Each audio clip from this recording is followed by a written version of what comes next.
Halo, assalamualaikum warahmatullahi wabarakatuh. Nama saya Satria Baladewa Harahap, NIM 080 dari program studi S1 Teknik Informatika Universitas Negeri Surabaya akan melakukan praktikum router dinamik dengan menggunakan Cisco Packet Tracer. Nah, pertama-tama mari kita buat rangkaiannya terlebih dahulu. Pertama kita siapkan PC-nya. PC-nya kita mulai dari 1 ya teman-teman.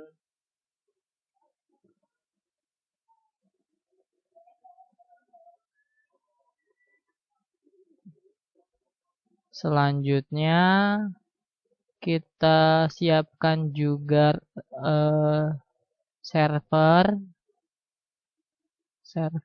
servernya juga dimulai dari 1.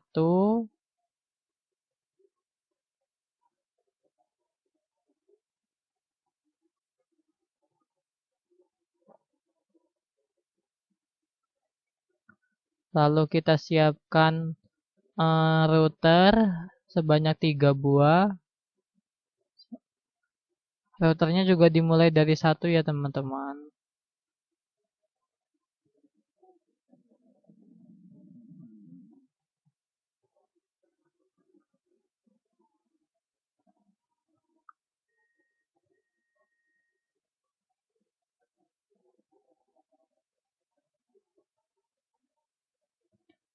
Nah, kira-kira seperti ini.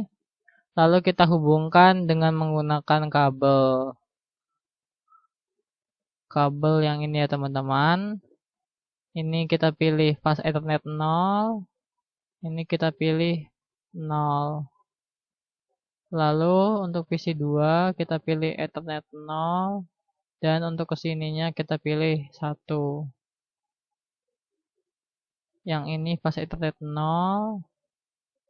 Kesini juga 0.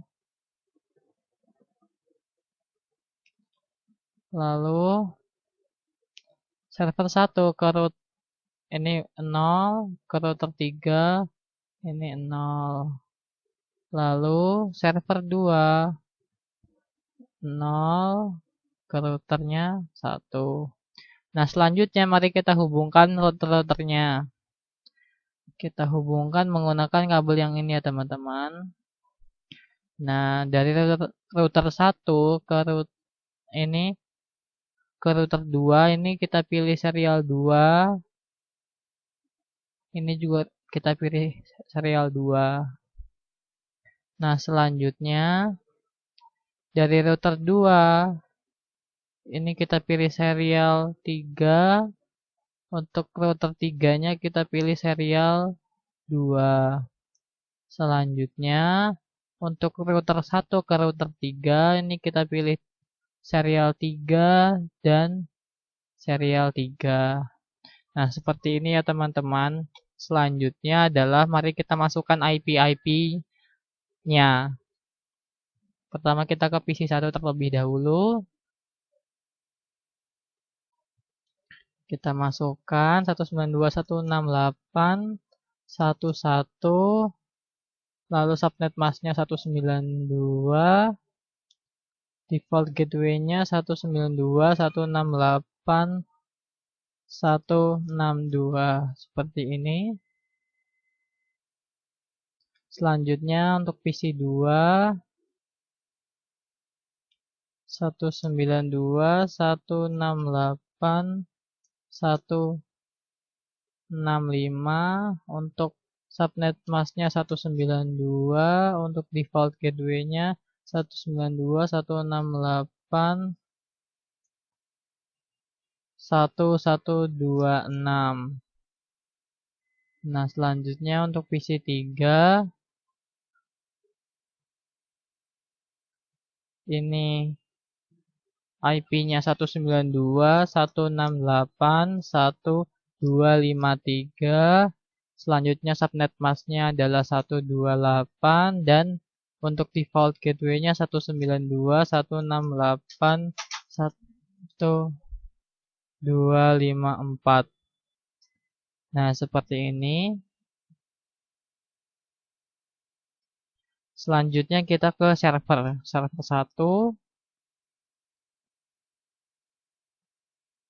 IP address-nya adalah 3331, subnet masknya kita isi 255.255.255.0,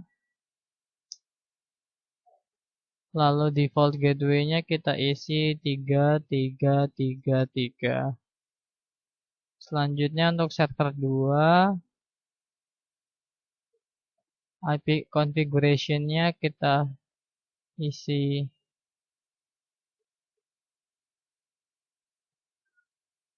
4343434341.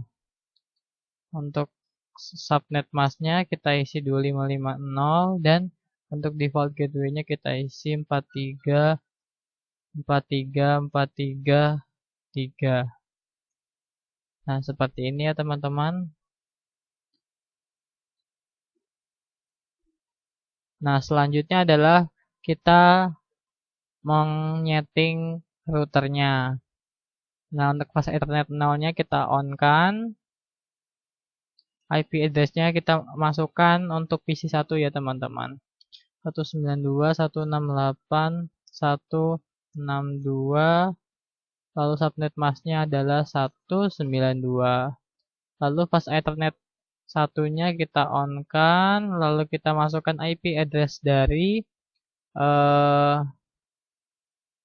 ini teman-teman, dari PC 2. 192.168.126. Lalu subnet masknya ini ya sama. Selanjutnya untuk serial 2-nya kita on-kan. IP address-nya 12.12.12.1. Subnet masknya kita isi 2550. Untuk serial 3-nya kita isi kita on-kan terlebih dahulu. Kita isi 13.13.13.1 dan subnet masknya 2550. Nah, setelah itu RIP routing-nya kita isi yaitu 12.12.12.0. Kita add selanjutnya 13.13.13.0. Kita add selanjutnya 192.168.10. Nah, kita add. Oke, baik. Selanjutnya kita beranjak ke router yang kedua. Fast Ethernet 0-nya kita on-kan terlebih dahulu. Kita masukkan IP address-nya dari PC 3. 192.168.1254. Subnet masknya 128. Untuk fast Ethernet satunya kita on-kan saja, tapi tidak kita isi. Untuk serial 2-nya kita isi 12.12.12.2 dan subnet masknya 2550. Untuk serial 3-nya kita hidupkan. Kita isi dengan 232323 subnet masknya kita isi 2550. Baik, setelah itu kita isi RIP-nya, RIP routing-nya.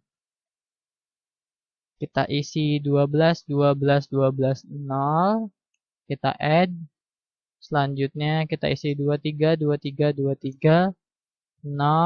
Kita add juga. Selanjutnya kita isi 192.168.10. Kita add juga. Nah, selanjutnya adalah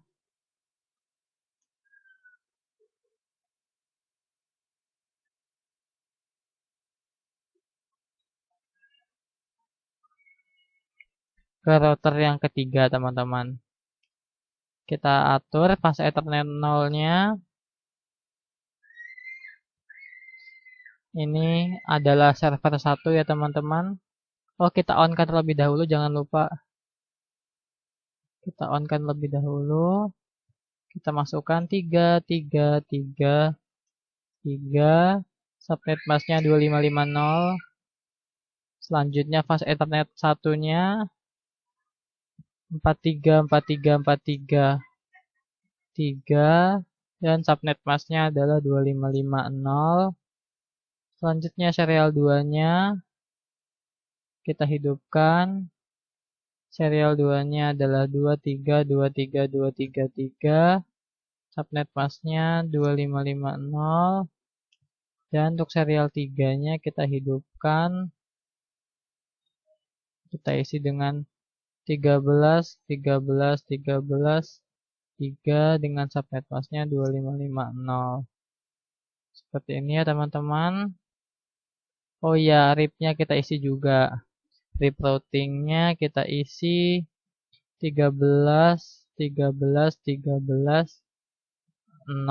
kita add. Selanjutnya 23 selanjutnya kita add. Lalu yang terakhir 33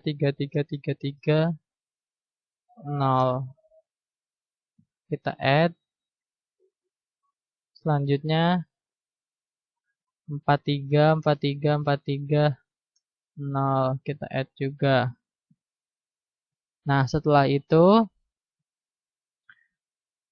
setelah semuanya selesai, kita atur CLI-nya agar reroutingnya menjadi version yang kedua.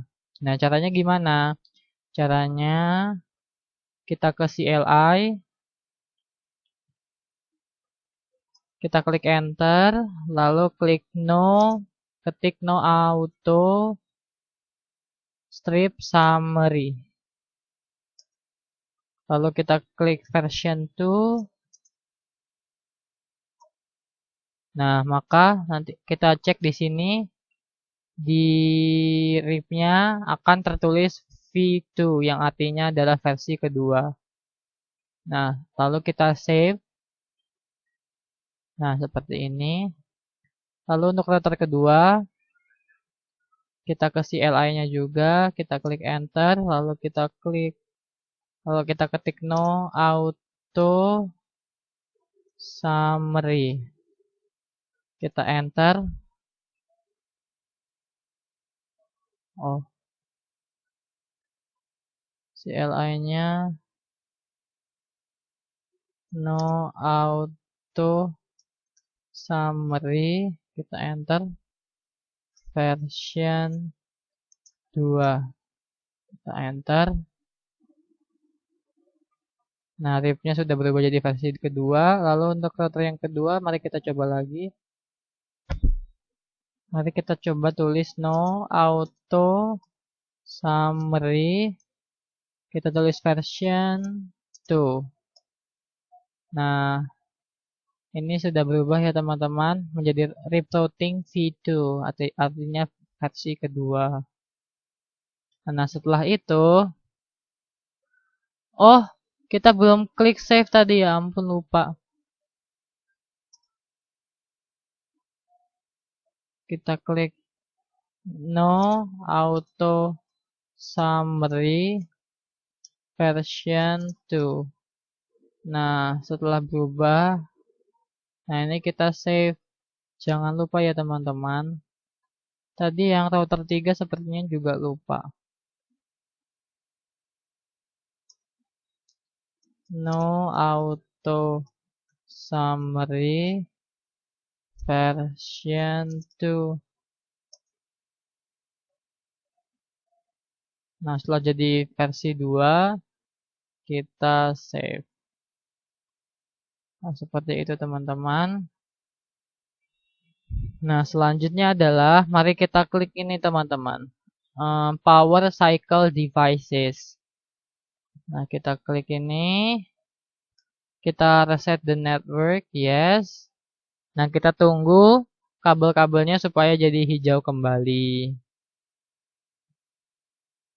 Ini tidak terlalu memakan waktu kok. Sabar ya teman-teman. Nah, sudah hijau kan? Nah, selanjutnya adalah kita ke router 1. Kita ke CLI-nya. Kita klik exit. Kita klik exit.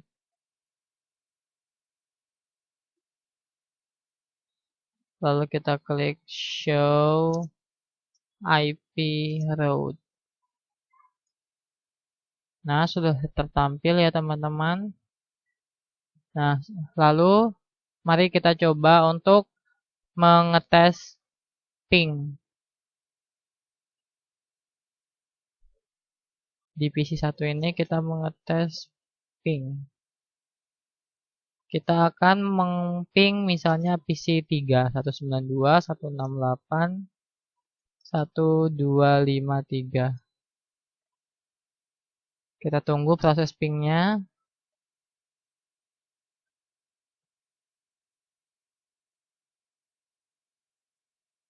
Nah, proses pingnya sudah berhasil ya teman-teman. Mari kita coba untuk tracer. 168.1253. Nah, proses tracer berhasil. Dia melewati 162, melewati 12.12.2 dan akhirnya menuju ke 192.168.1253. Trace-nya complete. Nah, selanjutnya mari kita coba untuk mensimulasikannya teman-teman. Kita klik simulation. Kita klik show all or none. Kita edit filters. Nah, kita klik ICMP.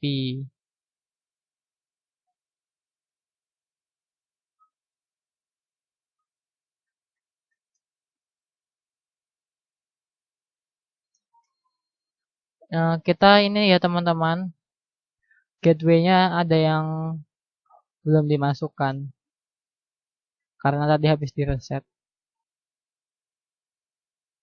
Nah, kita coba untuk memindahkan, ya mengirim PDU misalnya dari PC1 ke PC3. Mari kita lihat. Nah, paket dikirimkan ke router 1, lalu dikirimkan ke router 2, lalu dikirimkan ke PC3, lalu dikembalikan lagi. Nah, berhasil ya teman-teman. Lalu misalnya kita mengirimkan dari PC2 ke server 2 misalnya ya. Nah, PDU-nya dikirim ke router 1, lalu ke router 3, lalu sebentar, kita ulangi lagi. Kita kirim dari PC2 ke server 2. Nah, pertama dikirim ke router 1 PDU-nya, lalu dikirim ke router 3, lalu dari router 3 dikirim ke server 2, lalu dikembalikan kembali ke PC2. Nah, seperti itu ya teman-teman. Untuk pengiriman PDU jangan takut ya teman-teman kalau misalnya ada error di tengah jalan, karena dia lagi proses adaptasi teman-teman koneksinya. Jadi proses pengenalan. Jadi maklum kalau misalnya di tengah jalan kadang ada error, tapi setelah percobaan kedua itu pasti insya Allah berhasil. Seperti itu ya teman-teman. Selanjutnya percobaan terakhir ini kita coba dari PC3 ke server 1. Nah, PDU dikirim ke router 2, lalu dikirim ke router 3.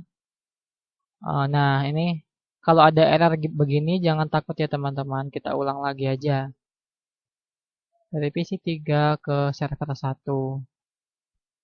Nah, kita kirim ke router 2, lalu dikirim ke router 3, lalu dari router 3 dikirim ke server 1. Lalu akan dikembalikan kembali ke PC3. Seperti itu teman-teman. Nah, selanjutnya kita ke mode real time ya teman-teman. Kita coba untuk men-tracer. Misalnya kita akan men-tracer dari PC2 ke PC 1 misalnya ya. Kita tracer 192, IP-nya PC1 192 168 11. Nah, maka proses tracingnya adalah pertama-tama paket akan dikirim ke 126, lalu dari 126 akan dikirimkan ke 11. Misalkan kita akan men-tracer server 2 ya teman-teman. 43434341. Nah, maka paket akan dikirim dari 126 dari PC2 lalu dikirimkan ke ini ke router, dikirimkan ke router 3, lalu dikirimkan ke server kedua. Seperti itu ya teman-teman. Selanjutnya adalah apabila kita memotong kabelnya nih teman-teman. Misalkan kita memotong kabelnya. Misalnya kita memotong kabel antara kabel router 1 dan router 3. Kita potong. Nah, selanjutnya adalah jaringan akan menyesuaikan diri nih teman-teman. Akan beradaptasi. Dan akan menyesuaikan. Nah, kita misalkan kita akan mengirim paket dari PC1 ke server 2. Nah, ini kan biasanya lewat sini ya teman-teman, lewat router 1 dan router 3. Tapi karena kabelnya terputus, maka dia mencari cara lain nih teman-teman. Supaya paketnya bisa terkirim ke server 2. Nah, caranya adalah lewat kabel router 2. Seperti ini teman-teman. Nah, paket akan berjalan lalu ke server 2, lalu akan kembali lagi ke PC1.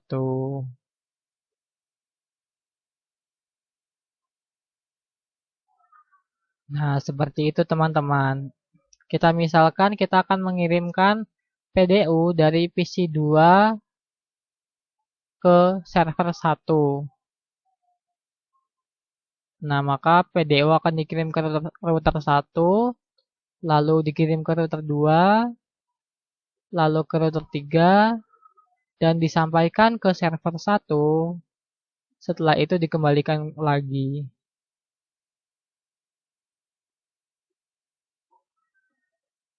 Dan sampailah di PC2.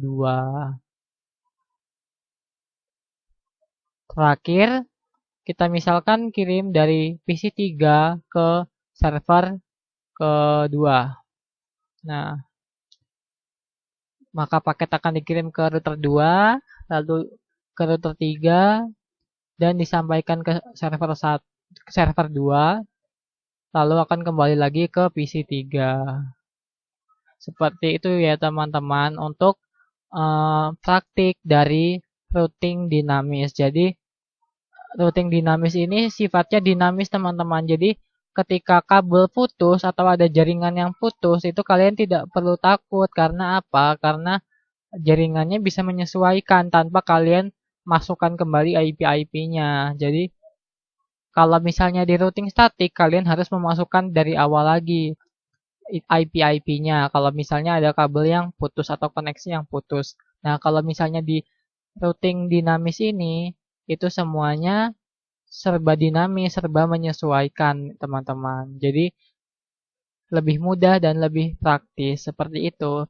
Sekian dari praktik saya. Apabila ada salah kata, salah ucap, mohon maaf. Wassalamualaikum warahmatullahi wabarakatuh.